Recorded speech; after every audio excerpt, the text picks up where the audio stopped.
Assalamualaikum warahmatullahi wabarakatuh. Perkenalkan, nama saya Sucipto Muhammad Guntur dengan nomor pokok mahasiswa 203902039 dari Akademi Pariwisata Siliwangi. Saya di sini dan teman-teman saya. Saya Putri Nur Ajijah dengan NPM 203902012. Perkenalkan, nama saya Alji Parasin Hadi, nomor NPM 203902027. Akan mempresentasikan tentang akhlak sebagai tugas pendidikan agama Islam Akademi Pariwisata Siliwangi. Tentang definisi umum akhlak. Yang pertama ada pengertian akhlak. Ialah suatu sistem nilai yang mengatur tindakan dan pola sikap manusia di muka bumi. Sistem nilai tersebut adalah ajaran Islam dengan Al-Quran dan As-Sunnah sebagai sumber nilai dan ijtihad sebagai salah satu metode berpikir Islami. Tindakan dan pola pikir yang dimaksud adalah sebagai macam pola hubungan dengan Allah, sesama manusia, dan juga alam. Akhlak berasal dari kata bahasa Arab yaitu huluk yang artinya watak, kelakuan, tabiat, perangi, budi pekerti, dan tingkah laku atau kebiasaan. Akhlak dalam Islami diartikan sebagai perangi atau tingkah laku yang ada di dalam diri seseorang yang telah melekat dan dilakukan serta dipertahankan secara terus-menerus. Definisi akhlak menurut ulama atau ahli. Yang pertama ada Al-Ghazali. Menurut Imam Al-Ghazali, pengertian akhlak ialah suatu sifat yang tertanam dalam jiwa seseorang manusia yang dari sifat tersebut akan timbul suatu perbuatan yang mudah atau gampang dilakukan tanpa perlu adanya pemikiran dan pertimbangan lagi. Yang kedua ada menurut Muslim. Sedangkan menurut Muslim Nurdin dan kawan-kawan, akhlak adalah sebuah sistem nilai yang dapat mengatur tindakan serta pola dan sikap manusia yang ada di muka bumi. Pengertian akhlak sendiri dapat dilihat dari dua sudut pandang, yaitu menurut sudut pandang suluk Az-Zahariyah, akhlak adalah salah satu cara pandang yang memperlihatkan hal-hal yang tampak dari dalam diri seseorang, seperti contohnya dalam berbentur kata, bertingkah laku, dan watak. Yang kedua ada sedangkan menurut pandangan Bertaniyah, akhlak merupakan suatu ilmu yang membahas berbagai masalah yang dihadapi manusia terkait dengan hal golongan akhlak. Akhlak dalam Islam dapat dibedakan menjadi dua golongan, yaitu akhlak terpuji atau akhlakul karimah. Akhlak terpuji sudah seharusnya dipunyai oleh seorang muslim. Contoh akhlak terpuji yang seharusnya dipunyai adalah kesopanan, jujur, dermawan, rendah hati, tutur katanya lembut, santun, rela berkorban, sabar, adil, tawakal, bijaksana, dan lain sebagainya. Akhlak tercela atau akhlak mazmumah. Akhlak tercela atau akhlakul mazmumah sudah seharusnya dijauhi oleh umat muslim, karena dapat mendatangkan mudarat bagi dirinya sebagai dan juga bagi orang lain. Contoh akhlak tercela diantaranya adalah dusta atau berbohong, iri dengki, sombong, ujub, fitnah, tabak, takabur, hasad, aniyah, gibah, dan lain sebagainya. Keutamaan akhlak. Beberapa keutamaan mempunyai akhlak yang terpuji atau akhlakul karimah diantaranya adalah 1. Berat timbangnya di akhirat. Disebutkan dalam sebuah hadis bahwa orang yang mempunyai akhlak terpuji akan mempunyai timbangan yang berat di hari akhir. Kelak di mana semua amal manusia akan dihisab, tidak ada sesuatu yang diletakkan pada timbangan hari kiamat yang lebih berat daripada akhlak yang mulia. Dan sesungguhnya, orang yang berakhlak mulia ini dapat mencapai derajat orang yang berpuasa dan sholat. 2. Dicintai Rasulullah. Rasulullah SAW diutus ke dunia tidak lain adalah untuk menyempurnakan akhlak manusia. Maka dari itu Rasulullah akan mencintai manusia yang berakhlak baik. Sesungguhnya yang paling aku cintai dari kalian dan yang paling dekat tempatnya dariku di hari kiamat adalah yang paling mulia akhlaknya.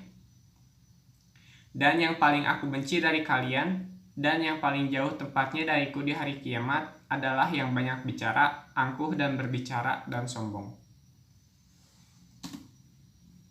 3. Mempunyai kedudukan yang tinggi. Seseorang yang mempunyai akhlak terpuji dan budi pekerti yang baik akan mempunyai kedudukan yang tinggi di akhirat kelak, sebagaimana disebutkan dalam hadis riwayat Ibnu Majah dan At-Tabrani. 4. Dijamin rumah di surga. Mempunyai akhlak yang mulia sangatlah penting bagi seorang muslim.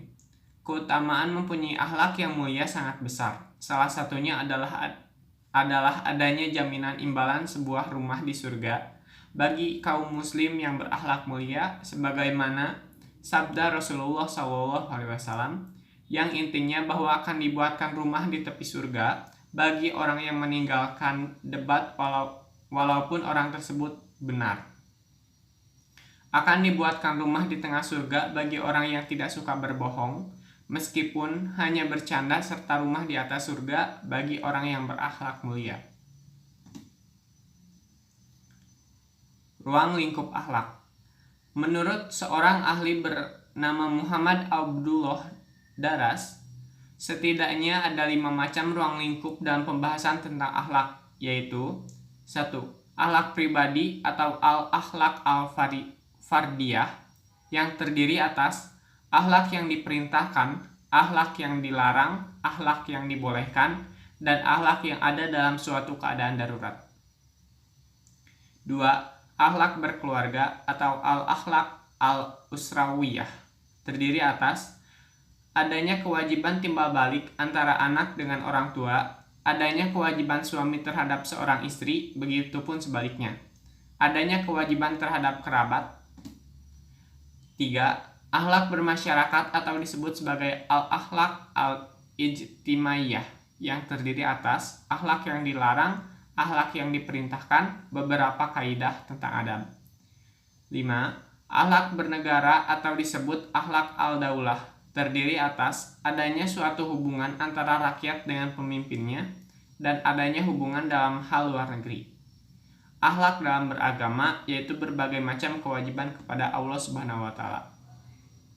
Sedangkan menurut Yuniar Ilyas, ruang lingkup akhlak dibagi menjadi 5 bagian, yaitu akhlak terhadap Tuhan Yang Maha Esa, yaitu Allah Subhanahu wa taala, akhlak terhadap junjungan kita Nabi Agung Muhammad SAW, akhlak terhadap pribadi atau diri sendiri, akhlak dalam sebuah keluarga, dan akhlak dalam bermasyarakat. Ilmu akhlak diadakan di dunia bukan tanpa tujuan. Adapun 2 tujuan utama dari ilmu akhlak: menyempurnakan perilaku manusia. Dalam ilmu akhlak dipaparkan mengenai hal-hal yang baik dan buruk agar memberi pemahaman bagi manusia dalam bertingkah laku agar tidak salah mengambil langkah yang nantinya akan merugikan diri sendiri ataupun orang lain. Setelah memahami mengenai konsep baik dan buruk, tentunya secara naluri kita akan berusaha untuk meninggalkan keburukan dan selalu berusaha menuju kebaikan. Melalui ilmu akhlak, maka jalan yang seharusnya ditempuh dengan begitu rumit akan menjadi nyaman dan terasa penuh kedamaian. Faktor yang memengaruhi akhlak seseorang terdapat 2 faktor, yaitu faktor keturunan dan lingkungan atau pergaulan. Jika seorang dilahirkan dari yang mempunyai akhlak buruk, mau tidak mau nantinya anak tersebut akan dididik dengan cara-cara dari orang tuanya yang berakhlak buruk tersebut dan berdampak pada akhlak buruk yang dipunyai oleh anak bersangkutan. Sedangkan dalam faktor lingkungan atau pergaulan, jika orang terlalu banyak bergabung dan bersosialisasi dengan orang-orang yang berakhlak buruk, maka bukan tidak mungkin jika orang tersebut juga berpengaruh dampak negatif dari orang tersebut. Apalagi jika orang tersebut masih berada dalam usia remaja atau sedang beranjak dewasa. Sekian dari kami. Mohon maaf apabila ada kesalahan dalam perkataan kami. Wabillahi taufiq wal hidayah. Wassalamualaikum warahmatullahi wabarakatuh.